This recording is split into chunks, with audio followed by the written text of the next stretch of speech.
ભાવનગરના ચકચારી બગદાણાના કેસમાં કોળી યુવાનને મારવા મામલે એસઆઈટીને મોટી સફળતા મળી છે। જે 8 આરોપી છે, 8 આરોપીના મહુવા કોર્ટ દ્વારા આજે ફર્ધર રિમાન્ડ છે તે એસઆઈટીએ માંગ્યા હતા, તે મંજૂર કરી દેવામાં આવ્યા છે અને સોમવારે સવારે સાંજે 4 વાગ્યા સુધીના જે રિમાન્ડ છે તે કોર્ટ દ્વારા મંજૂર કરવામાં આવ્યા છે। એસઆઈટીની જે ટીમ છે તે હાલ ભાવનગર જિલ્લા જેલ ખાતે આવી પહોંચી છે અને જે 8 આરોપી છે તેમના છે તે રિમાન્ડ જે છે તે મળ્યા છે, જેને લઈને તેમનો જેલમાંથી હવે કબજો લઈને આવે એસઆઈટીના જે વડા છે આઈપીએસ જયવીર ગઢવી, સાથે જ જે પીએસઆઈ છે વાળા તેમજ જે પીઆઈ છે જાડેજા, તેઓ અત્યારે ભાવનગર જેલ ખાતે પહોંચ્યા છે અને જે આરોપી છે નાજુ કામળિયા, રાજુ ભમ્મર, આતુ ભમ્મર, વિરેન્દ્રસિંહ પરમાર, સતીશ સોનાળિયા, ભાવેશ શેલાણા, પંકજ મેર, વીરુ શેરડા સહિતના જે 8 આરોપી છે તેમનો હવે કબજો મેળવવામાં આવશે। આમ કહી શકાય કે જે લોક ડાયરા કલાકાર છે માયાભાઈ આહિર, તેના દીકરા છે જયરાજ આહિર ઉપર જે ગંભીર આક્ષેપ લાગી રહ્યા છે તેની મુશ્કેલીમાં હવે વધારો થવા જઈ રહ્યો છે।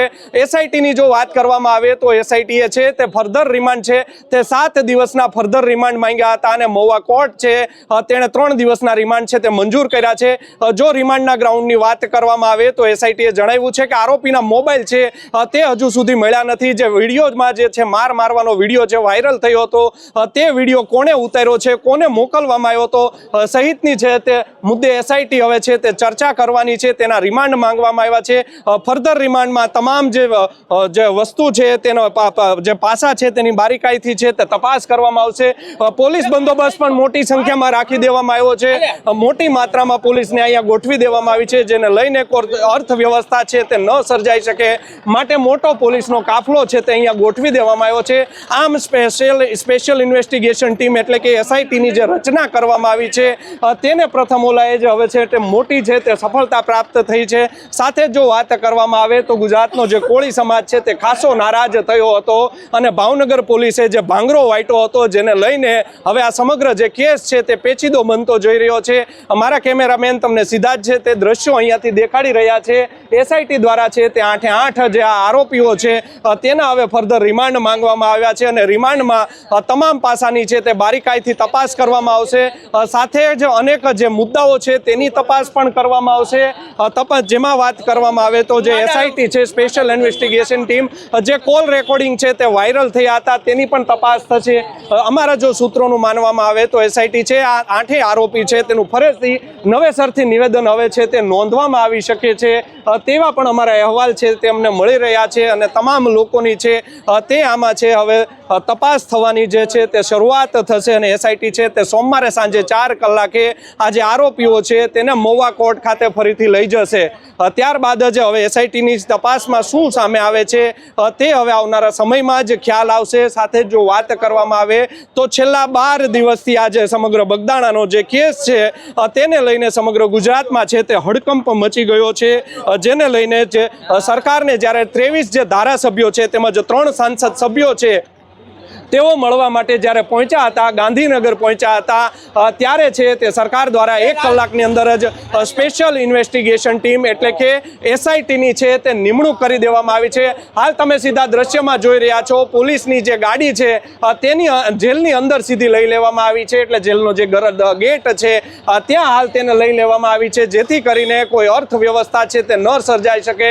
જેલનો જે દરવાજો છે તે ખોલ્યો છે, સાથે જ જે આરોપીઓ છે તેને લાવવામાં આવશે। સાથે જો વાત કરવામાં આવે તો આ કેસની ભાવનગર પોલીસ ઉપર પણ અનેક જે ગંભીર આક્ષેપો થયા હતા, જેમાં સૌ પ્રથમ બગદાણાના મહિલા પીઆઈ છે ડીવી ડાંગર તેની છે તે બદલી કરી દેવામાં આવી હતી। ત્યારબાદ આ તપાસ છે તે મહુવા ટાઉનના પીઆઈ કેએસ પટેલને સોંપી દેવામાં આવી હતી, તેની ઉપર પણ ગંભીર આક્ષેપ થયા હતા। કેએસ પટેલે છે તે આરોપીઓ છે તેની સર્વિસ કરી હોય તેમ તેને એક લાકડી મારી હતી અને આરોપીઓ છે તે લૂલા લંગડા ચાલતા થઈ ગયા હતા, જેને લઈને પણ વિવાદ સર્જાયો હતો। ત્યારબાદ પણ જે મહિલા ડીવાયએસપી હતા, ઇન્ચાર્જ ડીવાયએસપી મહુવાના રીમાબા ઝાલા, તેની ઉપર પણ ગંભીર આક્ષેપ થયા હતા અને તેઓને પણ તેમને ઇન્ચાર્જમાંથી હટાવી દેવામાં આવ્યા છે અને તળાજાના જે ડીવાયએસપી છે એમબી નકુમ તેને હવે છે તે ચાર્જ સોંપી દેવામાં આવ્યો છે।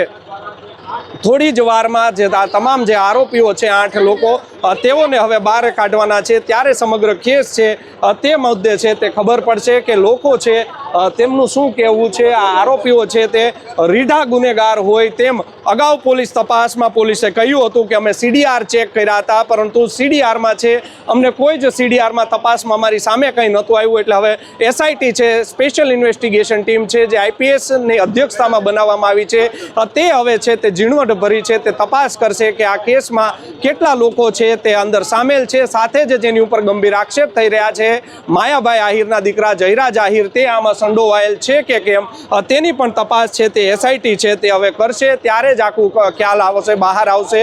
જે અનેક ગંભીર આક્ષેપો છે તે થઈ રહ્યા છે, તેની વચ્ચે જે છે SIT હવે પહોંચી ચૂકી છે અને તમામ જે આ આરોપીઓ છે તેને થોડી જ મિનિટોમાં હવે અહીંયાથી બહાર લઈ જશે.